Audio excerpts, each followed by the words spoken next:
देख सामने भैंसे जा रही है, अब बता अकल बड़ी की भैंस। क्योंकि अगर पेट में रोटी नहीं होगी ना तो आप अल्लाह अकबर कर सकते हो ना जय श्री राम कर सकते हो। खेतों ने जंगलों को निकला, शहर खेत को निकल रहे हैं। आप धर्म को धर्म से बाहर होकर के ही तो समझ सकते हो।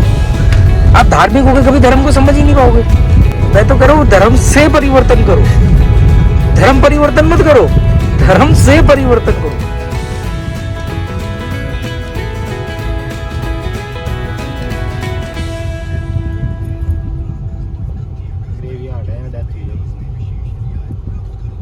अच्छा ये क्रिश्चियनों का ग्रेवयार्ड है। बताओ पंजाब में भी क्रिश्चियन है?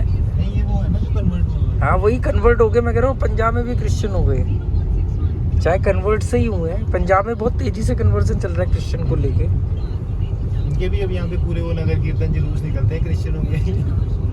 यार सिंपल सी बात है, वो हम ये कहते हैं कि कन्वर्ट हुए हैं। कोई आदमी अपनी मर्जी से हुआ है, कोई फोर्सफुली धर्म परिवर्तन करे वो गलत है। और मैं तो कह रहा हूँ धर्म से परिवर्तन करो, धर्म परिवर्तन मत करो, धर्म से परिवर्तन करो। देखो कितनी बड़ी बात बोल दी। ऐसे फ्लो पे ये धर्म परिवर्तन नहीं, धर्म से परिवर्तन।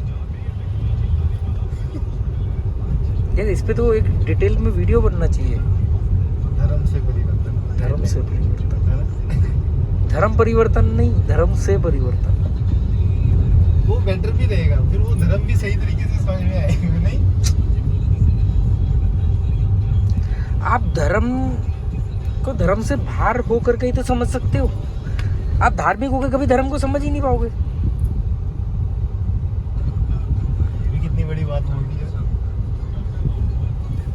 अभी तो कॉफी नहीं पी तूने।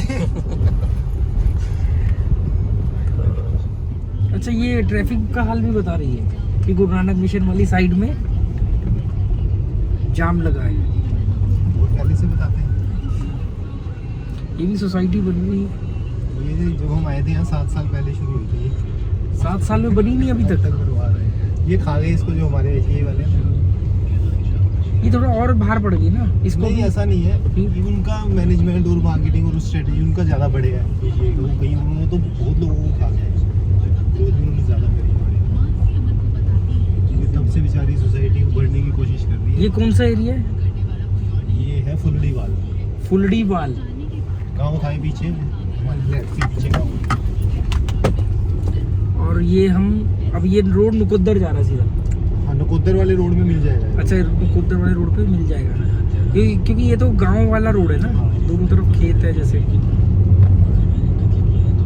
बन रहा है जो मतलब 4 लेन बन रहा है। तो दोस्तों ये है पंजाब के खेत खलियान, ये सब प्लॉटिंग हुई पड़ी है ना। हाँ ये सब सोसाइटी बन गई है। शहर फैल रहे हैं तो धीरे धीरे खेतों को वो निगल रहे हैं शहर। पर खेत डिजर्व करते हैं कि उनको निगला जाए, क्योंकि खेतों ने जंगलों को निगला था। अगेन क्या हो गया तुझे? खेतों ने जंगलों को निगला, शहर खेत को निगल रहे हैं। शहर को कौन निगलेगा? शहर को निगलेगा AI, फिर उसे जंगल में इंटरनेट खा रहा है ना शहर को। देखो कितना प्यारा नजारा, देखो तो लगता है स्विट्जरलैंड आ गए। ये सब सीन हमने ट्रेन में देखे थे, ट्रेनों से देखते थे। मेरा अब मैं कल गोवा पहुंच जाऊंगा तो गोवा के नज़ारे मुझे ऐसे खेत के बीच में ना, वो जैसे वो खड़ा इकलौता घर, 2 और भी 2 ऐसे घर पसंद है कि मतलब दूर खेतों के बीच में घर हो, छोटा घर हो। मुझे ना घर बड़े घर पसंद नहीं है। उसका जो बाहरी एरिया वो चाहे जितना मर्जी बड़ा हो, कारपेट एरिया का। मतलब मैं ये चाहता हूँ कि मेरा बच्चा खांसे तो उसकी खांसी की आवाज़ मेरे कानों में आए, मुझे पता हो कि वो कहाँ है। आप अपने घर वाले, मतलब आप अपने घर वालों को देख तो सको। और तुझे मालूम है कि इंसान के अलावा कोई भी जीव ऐसा नहीं है जो अपने शरीर के आकार से बड़ा घर बनाता हो। कभी सुना है कि किसी ने घोंसला बनाया और 2 घोंसले बनाएगी ये जी, मासी आएगी तो वो रुकेगी, मासी आके रुकेगी, मौसी रुकेगी, मामा जी रुकेंगे। बच्चों के लिए बना दो, बच्चे उसमें रहेंगे। और इंसान तो और 2 कदम आगे है, जिंदा चीजों के लिए तो बनाता ही बनाता था, वो कहता है ये मंदिर है, इसमें भगवान जी रहेंगे। और फिर वो कचरा इकट्ठा करता है, फिर कहता है ये स्टोर रूम है, इसमें कबाड़ रहेगा।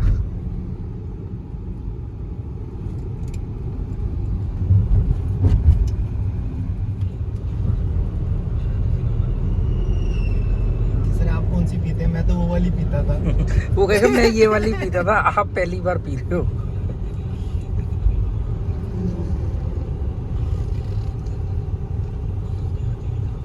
मैं जल्दी भड़क जाता हूँ इन चीज़ों में। मतलब मैं जैसे गया ना, वो शुरू में जब डोमिनोज आए थे नए नए, तो पिज़्ज़ा लेने गए तो सर कौन सा लोगे, सर उस पर टॉपिंग कौन सी डलवाओगे, ये करोगे वो करोगे। मैं कहा भाई कोई कोर्स वोर्स है तो वो भी बता दे, पहले मैं कोर्स करके ही आ जाऊँ कि पिज़्ज़ा का ऑर्डर कैसे करना है।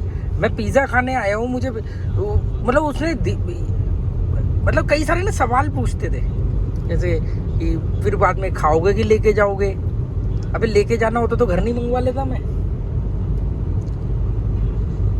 ये डाल दे वो डाल दे, ऐसा कर दे वैसा कर दे।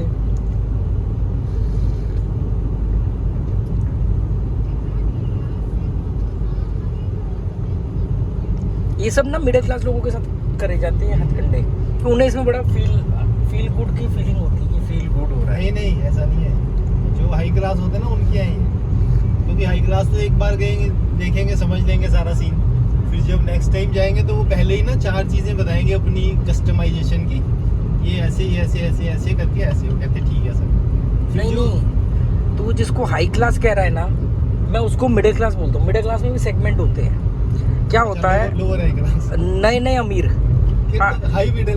हाई मिडल और लो हाई। इनका क्या होता है कि इनको गाड़ी खरीदनी है, शोरूम 5 घंटे पहले पहुंच जाएंगे। वो सर गाड़ी वॉश हो रही है, सर वो गाड़ी की एसेसरीज चेक कर लो, सर वो पंडित जी से पूजा करवा लो, सर वो पेमेंट जमा कर दो, सर गेट पास बन रहा है, सर वो आ जाओ, वो केक तैयार हो गया, केक काट लो, सर वो क्या नाम है, वो चाबी गत्ते की आ गई है, फोटो फ्रेम हो रही है जो आपकी खींची है। फिर बाद में बोलेंगे सर अब 5 साल ना सिर मूंड के हमारे पैसे भरते रहना EMI के नाम पे, हमने तो बेच दी तुम्हें।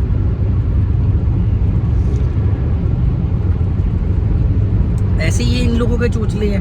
मतलब कि यार एक आदमी जो जिंदगी दिन भर 9 to 5 कर रहा है, शनिवार इतवार को उसको खुशी मिल रही, या उसको खुशी, अपने आप को खुशी कैसे देते हैं? देखो हम तो बरिस्ता की कॉफ़ी पीते हैं, हम तो वो डोमिनोज का पिज़्ज़ा खाते हैं। क्यों डोमिनोज? क्योंकि डोमिनोज में जाएंगे वो इंटरव्यू लेते हैं, सर कौन सा वाला, सर ये वाला, सर टॉपिंग कौन सी लोगे, ये वाली, सर टेक अवे और ये और वो। मैंने कहा यार मैं खाना खाने आया हूँ, तू मुझे खाना खिला बढ़िया, तूने मुझे इतने सवाल पूछ लिए, इतना इंटरव्यू तो लेके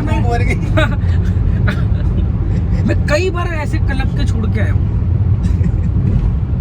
अभी उस दिन हम बैंक गए स्टेटमेंट लेने, तो कह रहे वो मेरे को तो पहचानता नहीं था, इसको पहचानता था वो बंदा, तो कह रहा आप तो वहीं कहीं बाहर जाने वाले थे। तो उसने कहा ये मेरे हस्बैंड है, ये जाने वाले थे, ये होके आ गए हैं। कह रहे सर आप करते क्या हो? मैंने कहा कुछ नहीं। तो कह रहा फिर सर, मैंने कहा एक तो यूट्यूब चैनल है। कह रहा सर पहले तो आप बैठो यार, हमारे पास तो आते ही 9 to 5 वाले हैं सब। कह रहा आप जैसे लोग तो हमें बहुत कम मिलते हैं। फिर उसने स्टेटमेंट के लिए अपनी सीट दी, ये अंदर जाके उनके कैबिन में जाके, फिर वहाँ से उसने कहा हमारे PC में ही आप स्टेटमेंट डाउनलोड कर लो और हम प्रिंट आउट दे देते हैं आपको, हमें जिस फॉर्मेट में चाहिए था ना। तो मैंने कहा यार वो तो कंप्यूटर में आएगा। तो कह रहा कोई नहीं, आप हमारा कंप्यूटर यूज़ करो।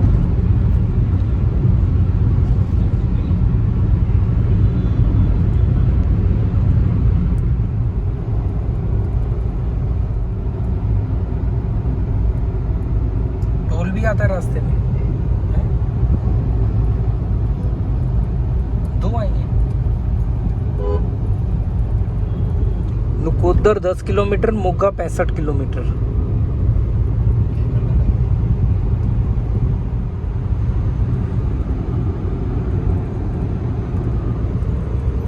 पंजाब में देखो ये किसानों का धरना चल रहा है, तो इनकी वजह से टोल फ्री है। मतलब टोल, वैसे टोल लगता है पर इनकी वजह से टोल फ्री है। एक लेन छोड़ रखी इन्होंने।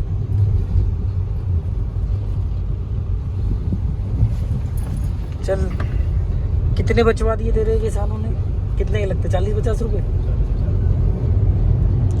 और इनकी भी यार बताओ, किसान जो देश की सबसे बड़ी जरूरत है अन्न, उसको पूर्ति कर रहे हैं।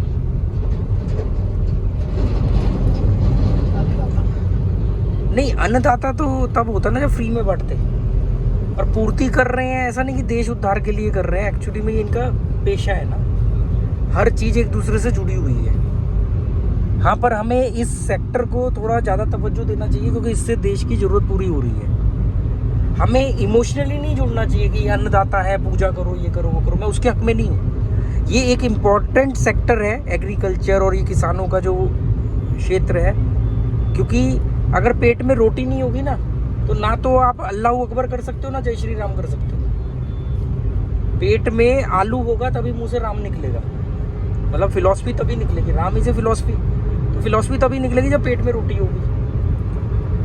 तो ये फैक्टर बहुत इंपॉर्टेंट है, तो इसको सरकार को बड़ा संवेदनशीलता के साथ देखना चाहिए और हमें इनको एक्स्ट्रा एडवांटेजेस देने चाहिए। इमोशनली नहीं, जय जवान जय किसान जय जय करते रहो। वो बेचारे पेंशनों के लिए हड़ताल पे बैठे रहते हैं, ये बेचारे अपने वो MSP वगैरह के लिए बैठे रहते हैं। ये कौन सा जय करना हो गया? जय मत करो आप इनके की जरूरतें पूरी करो। ये हमारा ना देश ना EQ लेवल में बहुत वीक है, ये हर एक को भगवान बनाने में लगा रहता है। जय जवान जय किसान जय जवान जय, अरे जय जय कर रहे हो, बेचारों की जरूरतें हैं पूरी नहीं हो रही। किसान आत्महत्या करते फिर रहे हैं, जय किसान करते रहो और किसान आत्महत्या करता रहेगा। जय जवान करते रहो, वो बेचारे कभी बम में उड़ जाते हैं, कभी उनको पेंशनों के लिए बैठना पड़ता है। तुझे मालूम है ये जो पैरामिलिट्री फोर्सेस होती हैं, इनको शहीद, ऑफिशियली शहीद का दर्जा तक नहीं मिलता। अगर ये किसी लड़ाई में, किसी मुठभेड़ में अगर इनकी डेथ हो जाए तो ऑफिशियली इनको शहीद का दर्जा नहीं मिलता, वो सिर्फ सेना के ही व्यक्ति को मिलेगा। ऐसा क्यों? अर्धसैनिक बल है ना ये, इनको पेंशन वगैरह भी शायद नहीं मिलती, काफी चीजें, मतलब इनको अर्धसैनिक बल बोलते हैं ना, आधे सैनिक। समझे? हाँ, लड़ाई नहीं लड़ते। नहीं, BSF जो है वो बॉर्डर सिक्योरिटी फोर्स है, तो वो प्रॉपर बॉर्डर की सिक्योरिटी करती है, बेस बना के देती है आर्मी को।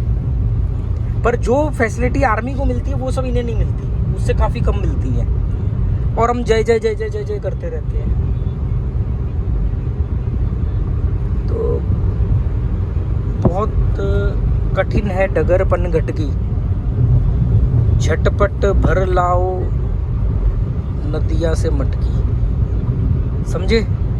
ये मैं ना कंस्ट्रक्टिव और प्रैक्टिकल चीज़ों में बिलीव करता हूँ, इमोशनल चीज़ों में नहीं। इसकी जय कर दो, उसके लिए लड़ मरो, उसकी जय जयकार कर दो, नहीं। प्रैक्टिकली आप क्या कर रहे हो?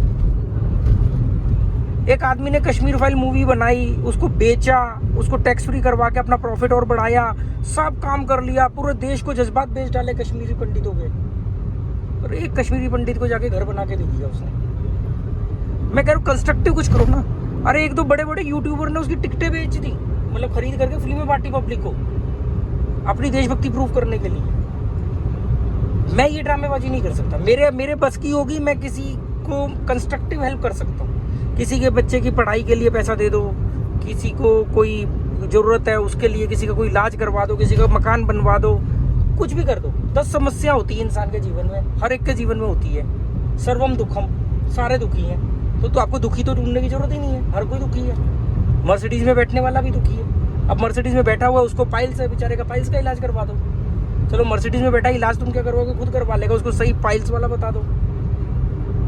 या किसी ऐसे मर्सिडीज वाले को बता दो कि पाइल्स हो ही ना उसको, कि भाई इतने ज़्यादा ये मिर्च मसाले मत खा, बाद में भगंदर चकंदर पता नहीं क्या क्या होता रहेगा। समझ रहा है तू? मैं कंस्ट्रक्टिव, और सबसे कंस्ट्रक्टिव सलाह है कि आप व्यक्ति को सही जानकारी दे दो। मानना नहीं मानना फिर उसके बाद की बात है ना।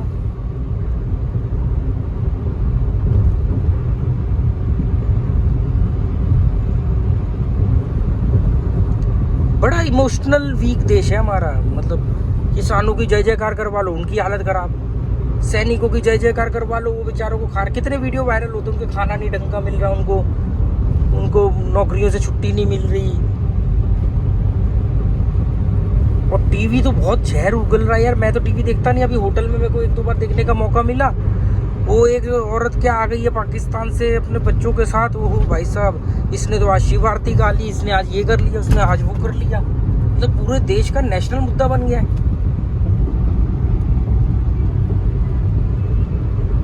मैं तो देख के हैरान हो गया। मैंने अभी तक यूट्यूब में छोटे मोटे क्लिप देखे थे इनके, पर ऐसे डायरेक्ट टीवी पे मैंने देखा कि मतलब मैंने कहा यार ये तो प्रॉपर खुल्लम खुल्ला अति मचा रखी है। तो पब्लिक पागल नहीं होगी तो क्या करेगी? पब्लिक तो पागल होगी इनकी बातों में आके।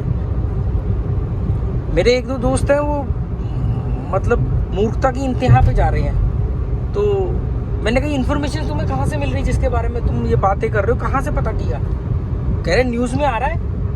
न्यूज़ में आ रहा है तो अच्छा ही होगा भाई। न्यूज़ में न्यूज़ रीडर ने बोला है तो बात तो सही होगी।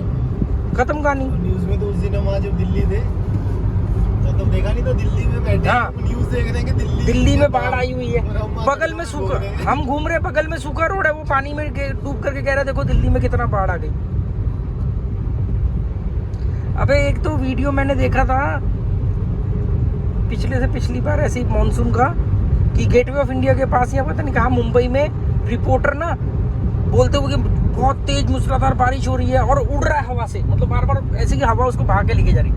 और पीछे एक बेचारा बूढ़ा सा आदमी कचरा बीनते हुए ऐसे चल के जा रहा है। उसी के फ्रेम में दिख रहा है कि ये तो उड़ रहा है जवान हो के। वहाँ एक पीछे बुजुर्ग आदमी एक बोरी सी लेकर के मजे से चल के जा रहा है। मतलब अब ये ड्रामा नहीं है तो क्या है? एक वो आपने स्टेज शो बना के रख दिया।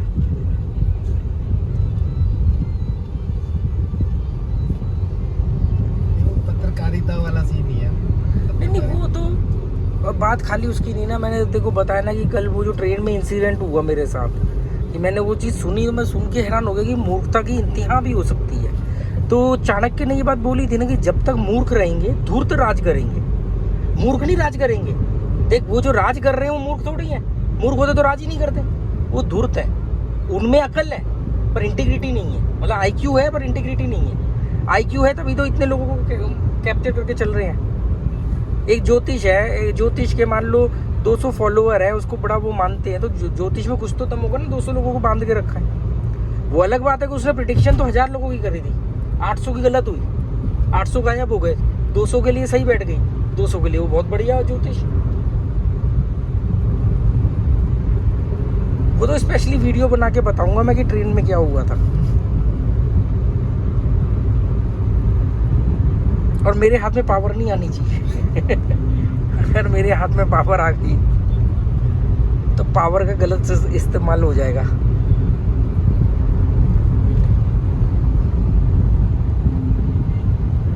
और बाहर के देशों में है ना ऐसा। यार मैंने मलेशिया के होटल में बैठ के एक वीडियो बनाया कि सिंगापुर का लाइफस्टाइल ये है।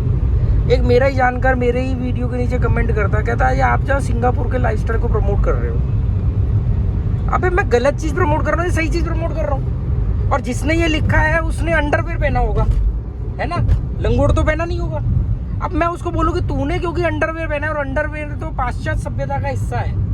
हम तो बिना सिला लंगोट पहनते थे ना गांठ मार के, तो तू लंगोट पहन। अब मैं बोलूँ कि तूने अंडरवेयर पहना है इसलिए तू पाश्चात्य सभ्यता को प्रमोट कर रहा है, ये क्या मतलब होता है? क्योंकि लंगोट से ज्यादा कंफर्टेबल अंडरवेयर है, इसीलिए तो हिंदुस्तान के लोग अंडरवेयर पहनते हैं, है ना, लंगोट तो नहीं पहनते। देख सामने भैंसे जा रही है। अब बता अकल बड़ी की भैंस कैसे? इतनी बड़ी है कब तो छोटी सी। अबे उनका डिसिप्लिन देख। छोटे बच्चों को उन्होंने प्रोटेक्ट किया हुआ बीच में। छोटे बच्चे हर 2 बड़ी भैंस के बीच में गर्दन लगा के चल रहे हैं, समझे? इंसान का बच्चा देखा है, उंगली छुड़ा छुड़ा के इधर उधर भाग रहा होता है ना। क्या हुआ?